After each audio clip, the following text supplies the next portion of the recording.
Olá, meu querido aluno do 6º ano, seja muito bem-vindo à nossa aula de ciências. Eu sou a professora Ana Paula, nós estamos aqui diretamente do Colégio Coração de Jesus para prestar esse serviço, dessa videoaula para você que está em casa nesse tempo de quarentena. Eu espero que desde já todos estejam muito bem, e queremos colaborar o máximo possível com o seu aprendizado, tá bom? Porque ele não vai parar.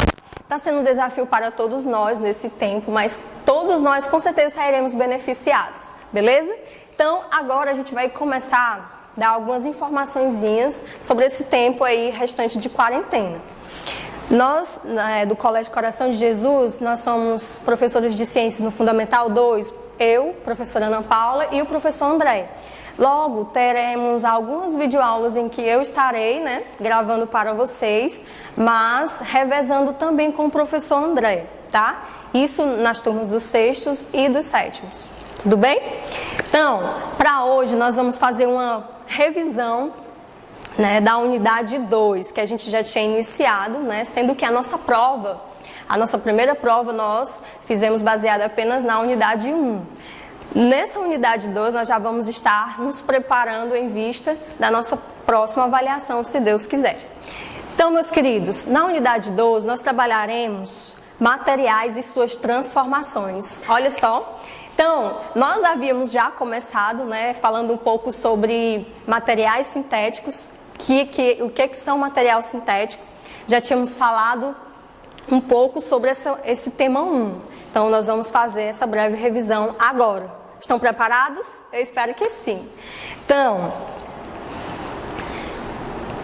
a unidade 2, ela tem 2 temas que nós iremos trabalhar, materiais sintéticos e transformações físicas e químicas no cotidiano. E aqui nós vamos abordar um pouco, nosso sumário aqui de aula. Nós vamos falar um pouquinho sobre esses materiais sintéticos, o que são, quais as suas vantagens, as suas desvantagens.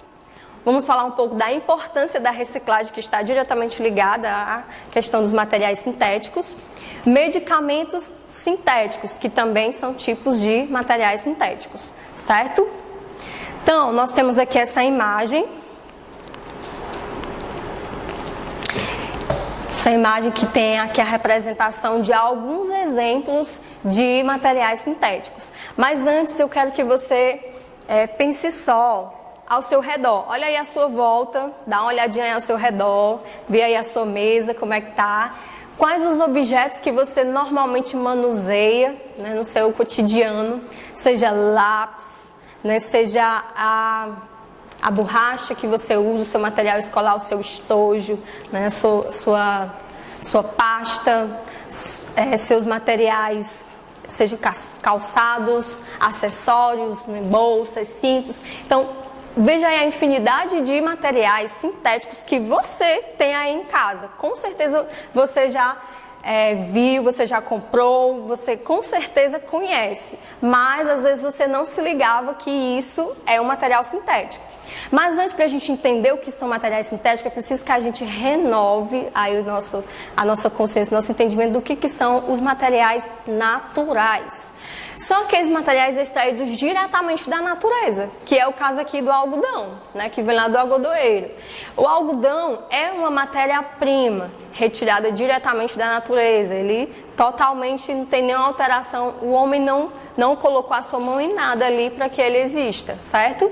Então, nós chamamos materiais sintéticos provenientes ou materiais naturais, são provenientemente saem diretamente da natureza, ok? Então, quando a gente fala de materiais sintéticos, vem aquela palavrinha que a gente associa, os artificiais, que é aonde a mão humana, a interferência humana, com certeza foi lá e alterou, tá? Esses materiais sintéticos, eles podem ser produzidos em laboratórios e produzidos em larga escala nas indústrias. Esses materiais sintéticos podem também utilizar como matéria-prima os materiais naturais, Sim, podem.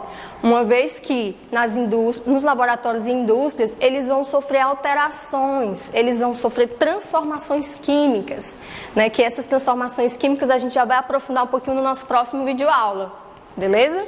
Então, a gente tem aqui outro exemplo de um material sintético bastante comum no nosso cotidiano, são as panelas. Essas panelas aqui são feitas de inox, tá?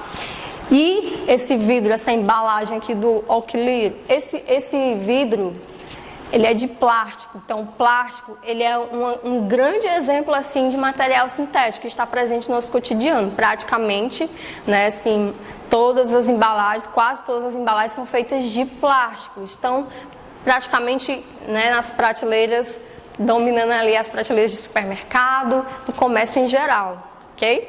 Por quê? Porque diferente do papel, que tem uma durabilidade pouca, né, assim, o plástico tem N vantagens. A gente vai ver aqui agora um pouco dessas vantagens dos materiais sintéticos.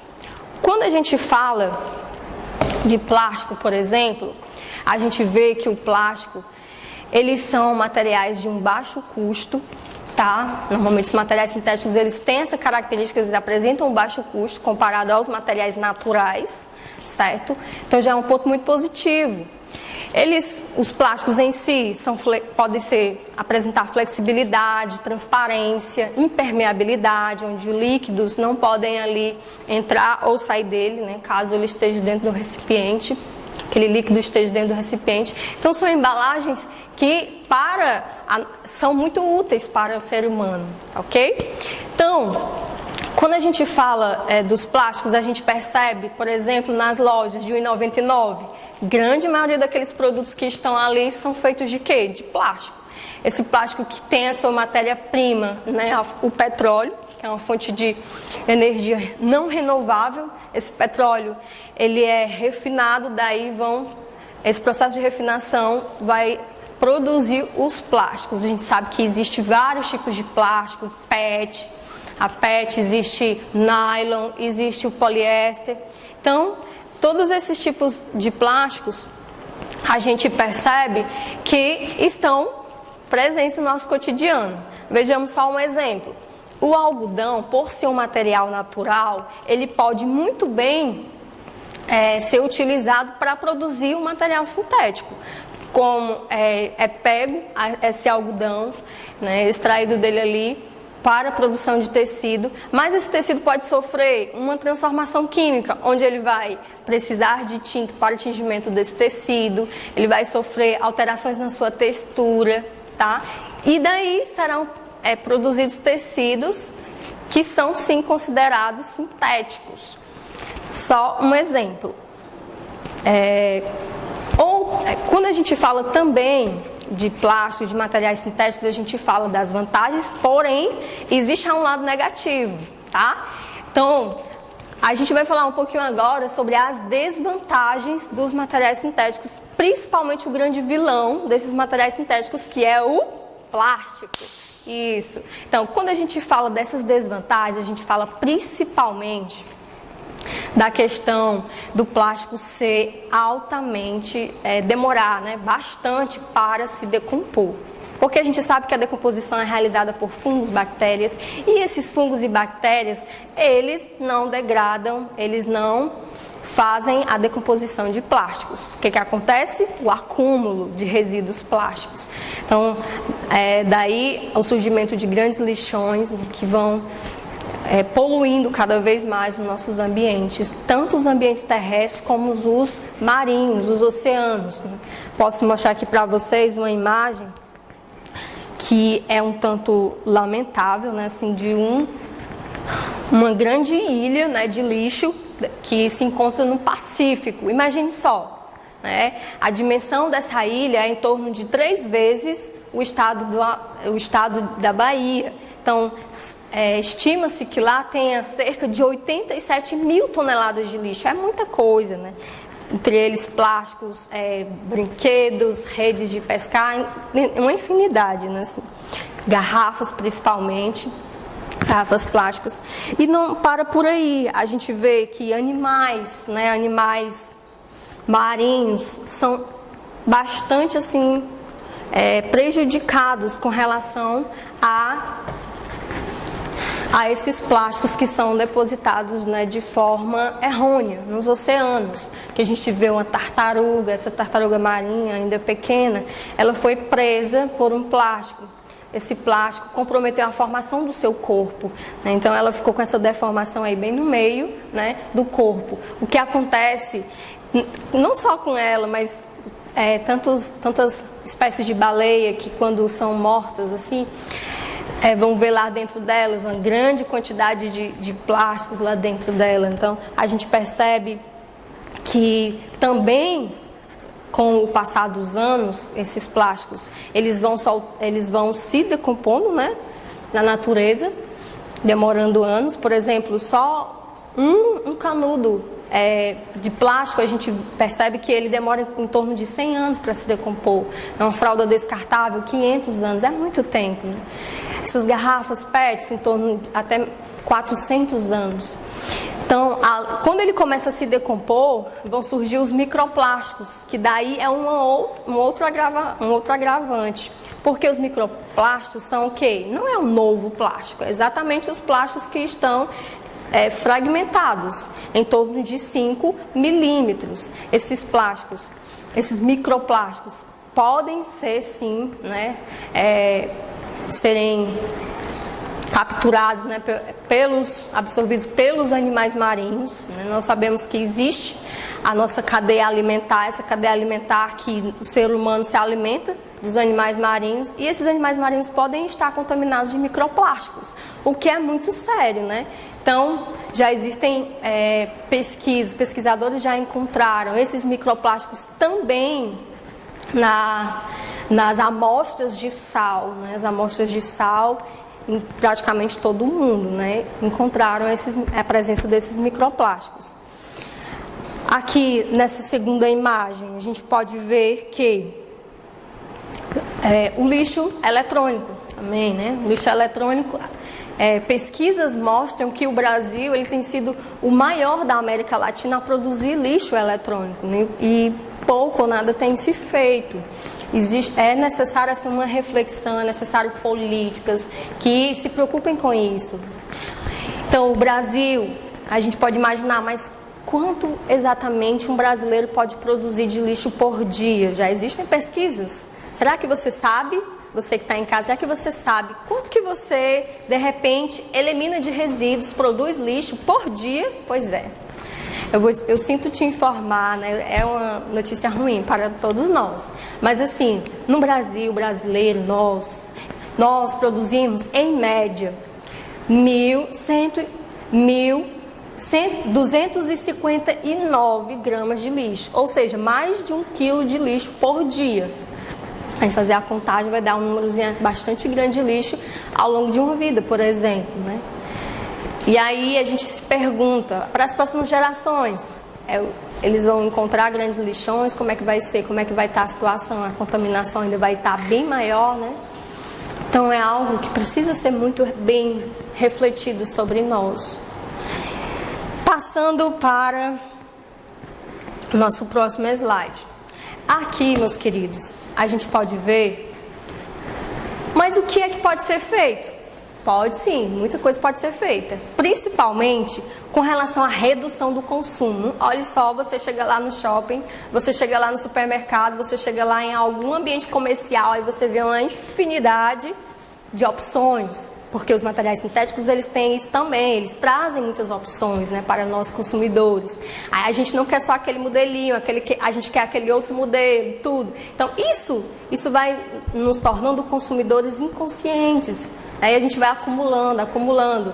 Por que não comprar só o que a gente realmente está precisando, né? Porque existe aí essa necessidade mesmo nossa, primeiramente, né?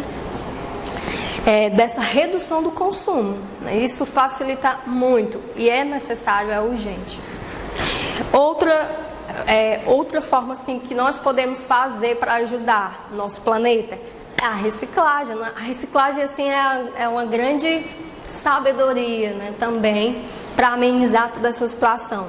A reciclagem, separação do lixo plástico, do lixo papel, do lixo orgânico, do lixo vidro. Então, é necessário, ela é possível acontecer e dar frutos, certo? Eu vou dar aqui alguns exemplos de vocês, de reciclagem daqui a pouquinho, mas também uma outra forma de amenizar a situação, o que é que pode ser feito? O uso de materiais biodegradáveis. Biodegradáveis, o que é isso, tia Ana Paula?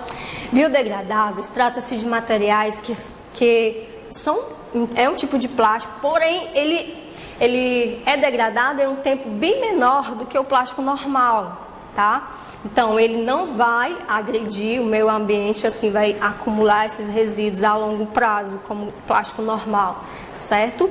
Então, o uso de materiais biodegradáveis, eu não sei ainda, não conheço muito bem. Não conhecemos. As pesquisas ainda estão sendo feitas e precisam ser cada vez mais incentivadas para que se desenvolva há mais tempo, né? Assim, e a gente possa consumir, ter mais acesso a esses materiais biodegradáveis. E quando a gente conhecer, dá preferência por eles, não é isso? Nós vamos aqui a alguns exemplos. Nessa imagem a gente tem garrafas PET, né? Que os coletores de plástico, eles pegam essas garrafas PET e eles vendem, certo? Eles tiram seu sustento dessa coleta, tá, de lixo. Então, uma garrafa PET, quando ela está limpa, sem o seu rótulo, ela pode ser triturada, ela pode ser derretida e daí ser formados fios bem mais finos, né, do que o próprio algodão, do que os fios de algodão, né?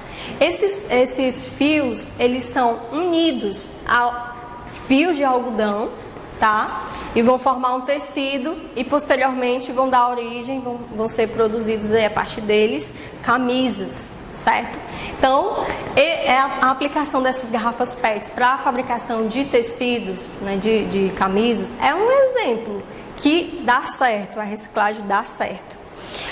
Outro exemplo também é o vidro. O vidro, assim como as garrafas PET, ele pode ser, vou passar aqui a imagem, ele pode ser sim reciclado, pode ser triturado, coletado, limpo, pode ser triturado e lá nas indústrias vidreiras eles podem novamente se tornarem embalagens e serem distribuídos novamente, daí vão para o local deles de reciclagem, de coleta seletiva, tá? E todo o processo inicia de reciclagem, não para, tá? Então, são dois exemplos que eu trouxe. E por último, a gente vai falar um pouquinho sobre os medicamentos ou fármacos. Gente, os medicamentos ou fármacos.